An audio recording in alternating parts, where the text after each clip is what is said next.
नमस्कार. मी जितेंद्र पापळकर, विभागीय आयुक्त, छत्रपती संभाजीनगर. श्री गुरु तेग बहादूर हे शीख धर्माचे गुरु या त्यांची 350वी शहीदी समागम आपण नांदेड येथे आयोजित केलेला आहे. आणि या शहीदी समागमाच्या निमित्तानं 24 आणि 25 या 2 तारखांना नांदेड येथे मोठ्या प्रमाणामध्ये सर्व समुदायातील धर्माचे लोक हे या ठिकाणी उपस्थित होत आहेत. यामध्ये विशेषतः लबाणा, मंजारा, बंजारा, शीख, शिकलगार आणि इतर समुदाय देखील या समुदायाचे लोक या ठिकाणी समाविष्ट होत आहेत.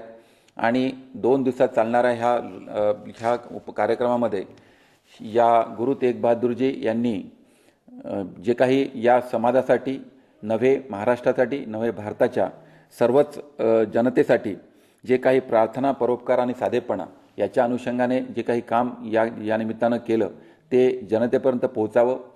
भारतात नव्हे तर जगभरात गुरु तेग बहादूरजींच्या कामाचा प्रचार आणि प्रसार व्हावा या दृष्टिकोनातून ह्या शहीदी समागमाच्या 350व्या वर्षानिमित्त या कार्यक्रमाचं आयोजन या ठिकाणी होत आहेत.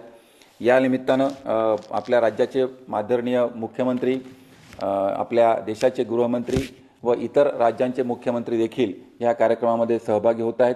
साधारणतः 10 लाख भाविक हे या निमित्तानं या नांदेडमध्ये सहभागी होतील अशी अपेक्षा आहे.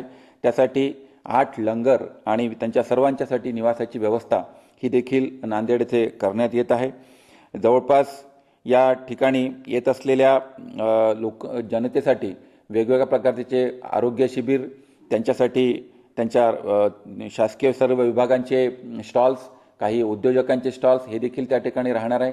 आपल्याला माझी या निमित्तानं आपल्या संभाजीनगर विभागातील सर्व जनतेला माझे आवाहन राहील, नव्हे महाराष्ट्रातील सर्व जनतेला माझे आवाहन राहील की आपण या निमित्तानं ह्या समागमाच्या कार्यक्रमामध्ये उपस्थित राहावं आणि जे काही गुरु तेग बहादूरजींच्या कामाचा प्रचार आणि प्रसार करण्यासाठी त्यांचे जे काही आपण ऑडिओ व्हिज्युअल्स आहेत त्याची देखील प्रचार प्रसिद्धी या निमित्तानं आपण तिथे करणार आहोत.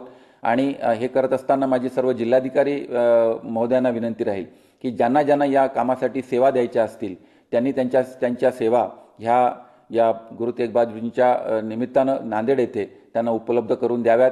त्यामध्ये तुम्हाला वेगवेगळ्या पद्धतीने तिथे सेवा देता येतात. जवळपास तिथे 34-35 प्रकारच्या वेगवेगळ्या समित्याचं गठन या ठिकाणी करण्यात आलेलं आहे. त्याच्यामध्ये लंगरपासून ते तुमच्या बूट व्यवस्थापन समितीपर्यंत आणि सगळ्या प्रकारच्या वेगवेगळ्या स्टॉल्समध्ये आपल्या ज्या काही सेवा आपल्याला उपलब्ध होतील त्या सर्व सेवा देण्याच्यासाठी आणि अन्नधान्य असू देत, पाणी असू दे, वेगवेगळ्या प्रकारच्या ज्या काही सेवा आपल्याला तिथे देता येत असतील त्यांनी आपल्याला त्या उपलब्ध करून द्यावा.